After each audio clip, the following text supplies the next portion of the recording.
Ouvrez votre robinet. L'eau coule. Et vous la consommez chaque jour pour vous nourrir, boire, vous laver, arroser vos plantes, faire la vaisselle et bien d'autres choses encore. L'eau est essentielle, indispensable.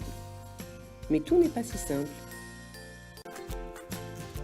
Et tout commence là, avec la pluie, la neige, la grêle. Une partie s'infiltre, mais nous y reviendrons plus tard. Le reste ruisselle. C'est de l'eau brute. On la trouve dans les rivières ou dans le canal du Baronne, et selon les besoins, l'agglomération l'utilise soit pour soutenir le débit du Lez, soit pour alimenter en secours les stations de traitement qui fourniront de l'eau potable aux communes. Cette eau brute peut aussi être utilisée dans la lutte contre les incendies, l'irrigation des terres agricoles, l'arrosage des espaces verts. Reste maintenant à gérer les eaux brutes infiltrées.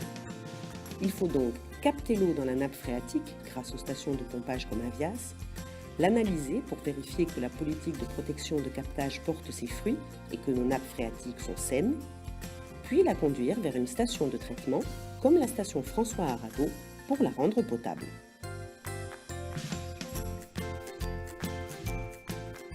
Les derniers contrôles sont réalisés afin de garantir la qualité de l'eau avant distribution. Une fois tous les critères de qualité remplis, l'eau est acheminée vers les différents réservoirs pour être stockée.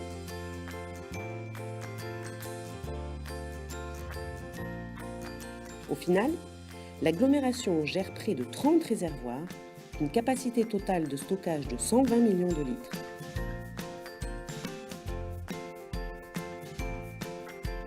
Puis l'eau est distribuée à travers 1000 km de réseau. 1700 litres par seconde, 35 milliards de litres sont prélevés par an et 27 milliards de litres sont vendus. Une fois distribuée, cette eau d'excellente qualité peut être consommée et utilisée, mais aussi salie, polluée et donc devenir une eau usée. Il faut la collecter. C'est là qu'interviennent les intercepteurs, et notamment l'intercepteur Est, qui passe parfois par des postes de relèvement qui, comme leur nom l'indique, relèvent l'eau en fonction des différentes topologies de terrain.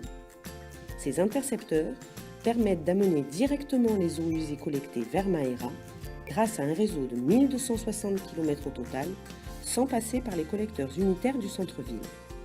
Pour diminuer au maximum l'impact des eaux épurées dans les différents milieux, l'agglomération a choisi d'assurer la dépollution grâce à une nouvelle génération de stations d'épuration à la fois à la pointe de la technologie et de l'écologie. Maera et son système d'eau épurée en mer, Villeneuve-les-Maguelones, Pignon-Saucen-Fabrègues, La Vérune, Saint-Georges-d'Orc, Murviel-les-Montpellier, Cournon-Sec-Cournon-Terral, Essely-Planté de Roseaux, Saint-Brézéry, Montaut, Beaulieu-Restinclière, Saint-Géniès-des-Mourgues, Baillargues-Saint-Bresse et son système membranaire. En tout, 12 stations pour desservir les 31 communes de l'agglomération ainsi que 5 communes extérieures. Ce qui représente un total de travaux de près de 400 millions d'euros, soit l'équivalent d'une ligne de tramway.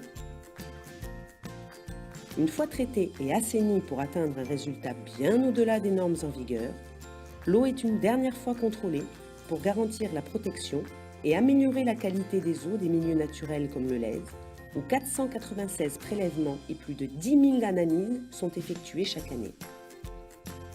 Elle peut maintenant être rejetée, soit directement dans les rivières, soit très loin dans la mer, pour protéger la baignade, la pêche et les élevages de coquillages, et recommencer le cycle.